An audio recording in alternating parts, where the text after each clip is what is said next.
Hello friends, இந்த வீடியோவில் நம்ம ஃபஸ்ட் டைப் ஆஃப் ரெமெடி பார்க்க போகிறோம். Constitutional remedy. கான்ஸ்டியூஷனில் ஒரு பர்சன், ஒரு இண்டிவிஜுவலோ ஒரு சிட்டிசனோ பாதிக்கப்பட்டார்னா அவருக்கு என்னென்ன ரெமெடிஸ் கொடுக்கப்பட்டிருக்கு அப்படிங்கிறது தான் கான்ஸ்டியூஷனல் ரெமெடிஸ். கான்ஸ்டியூஷன் இஸ் எக்ஸ்ட்ரீம்னா ஹையஸ்ட்டு.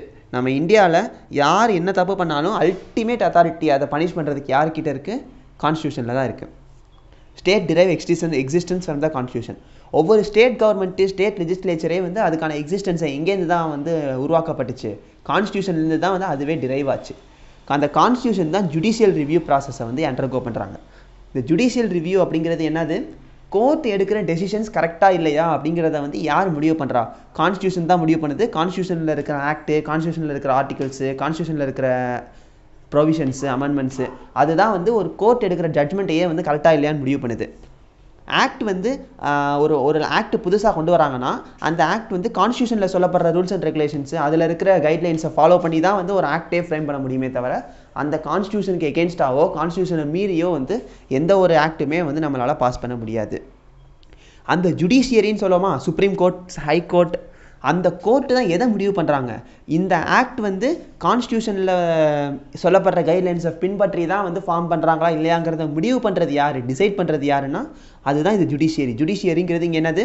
கோர்ட்டு. அந்த கோர்ட்டு தான் அதெல்லாம் முடிவு பண்ணுது. சப்போஸ் கான்ஸ்டியூஷனில் சொல்லப்படுற ப்ரொவிஷன்ஸை வந்து அதுக்கு எகெயின்ஸ்டாவோ இல்லை வயலேட் பண்ணியோ வந்து ஒரு புது ஆக்ட் ஃப்ரேம் ஆகுதுன்னா ஆட்டோமேட்டிக்காக கோர்ட் என்ன பண்ணுவாங்க? அதை அன்கான்ஸ்டியூஷனல்னு சொல்லிட்டாங்கன்னா அந்த பர்டிகுலர் ஆக்டை வந்து நம்ம நடைமுறைக்கு இந்தியாவில் கொண்டு வர முடியாது.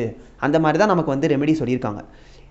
இப்போ ஒரு ஆக்ட் வந்து பப்ளிக்கு எகெயின்ஸ்டாக இருக்குது, பப்ளிக்கு எகெயின்ஸ்டாக இருக்கிற ஒரு விஷயம் வந்து கான்ஸ்டியூஷனில் இல்லை அப்படிங்கும்போது அந்த ஒரு விஷயத்தை ஒரு ஆக்டில் வந்து சொல்ல வராங்க இல்லை கொண்டு வர நினைக்கிறாங்கன்னா ஆட்டோமேட்டிக்காக என்ன ஆகும்? அந்த ஆக்டை வந்து கோர்ட் வந்து ஒத்துக்காது. வயலேஷன் ஆஃப் த ப்ரொவிஷன்ஸ்னு சொல்லி அதை அன்கான்ஸ்டியூஷனல் கொண்டு போயிடும். அப்போ அதுக்கப்புறமா வந்து ஒரு பப்ளிக்கால் வந்து அந்த பர்டிகுலர் ஆக்ட் வந்து நம்ம இந்தியாவில் வந்து நடைமுறைக்கு வராது. இதுக்கான அண்டர்கோயிங் ப்ராசஸ்க்கு பேர் தான் என்ன? Judicial review. ஜுடிஷியல் ரிவ்யூ அப்படிங்கிறது என்னென்னா, அந்த கோர்ட் எடுக்கிறாங்க பார்த்தீங்களா இந்த மாதிரி டெசிஷன், அந்த டெசிஷன் கரெக்டாக இல்லையான்னு வந்து யார் வந்து ரிவ்யூ பண்ணுறாங்கன்னா கான்ஸ்டியூஷன் ரிவ்யூ பண்ணுது. என்ன ரிவ்யூ பண்ணுவாங்க? ஆக்ட் நம்ம ஃபார்ம் பண்ணுறோம்ல, புதுசாக ஒரு ஆக்ட் ஃபார்ம் பண்ணுறோன்னா அந்த ஆக்ட் வந்து கரெக்டாக இருக்கா, கன்ஃபார்மிட்டி வித் த ப்ரொவிஷன்ஸ் கூட ஒத்து போகுதா, மக்களுக்கு பாதிப்பு ஏற்படாத மாதிரி இருக்கா, இந்த மாதிரி இருக்கிறதெல்லாம் வந்து ஜுடிஷியரி தான் வந்து முடிவு பண்ணுது. அந்த ஜுடிஷியல் ரிவ்யூ அப்படிங்கிறது வந்து எதை வந்து பண்ணுவாங்கன்னா, ஒரு டெசிஷன், கோர்ட் எடுத்த டெசிஷனை கரெக்டாக இல்லையான்னு ரிவ்யூ பண்ண மாட்டாங்க. அந்த டெசிஷன் எடுத்ததுக்கான ப்ராசஸை தான் ரிவ்யூ பண்ணுவாங்க.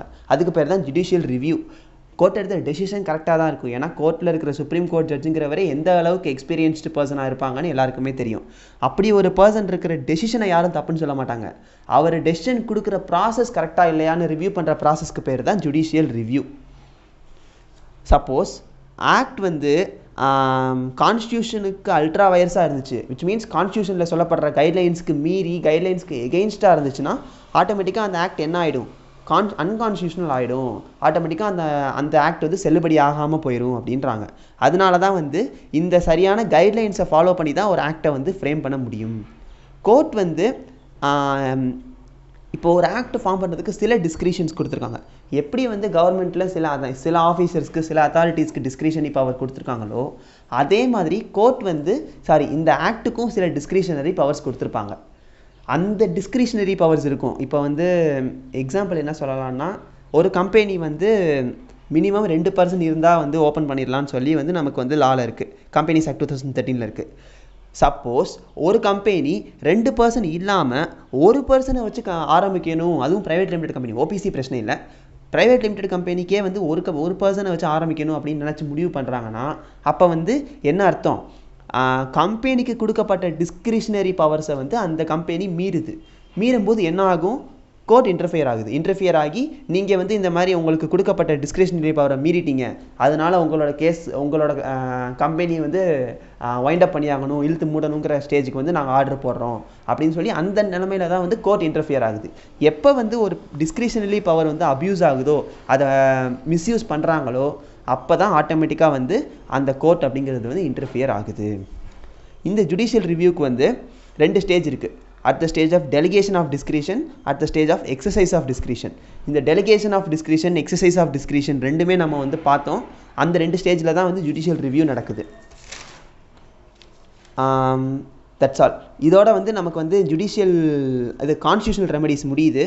அடுத்ததில் வந்து நம்ம டிஃப்ரெண்ட் டைப்ஸ் ஆஃப் ரெமெடிஸ் என்னென்ன அந்த சப்டிவிஷன்ஸ் நமக்கு நிறையா பார்த்தோம் சார்ட்டில்.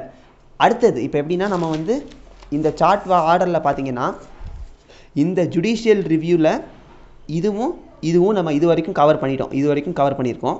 அடுத்த வீடியோவில் இந்த டைப்ஸ் எல்லாம் என்னென்ன அப்படிங்கிறத சும்மா ஒரு லைன் அப்படின்னா என்னென்னங்கிறத ஒரு பாயிண்ட் வந்து பார்ப்போம். இதே மாதிரி நம்ம அடுத்த statutory remedy and ordinary remedy எல்லாத்தையுமே ஒவ்வொரு வீடியோலையும் தனித்தனியாக பார்த்துருவோம். இதில் ஏதாச்சும் டவுட்ஸ் இருக்குன்னா கமெண்ட்ஸில் கேளுங்க. தேங்க்யூ.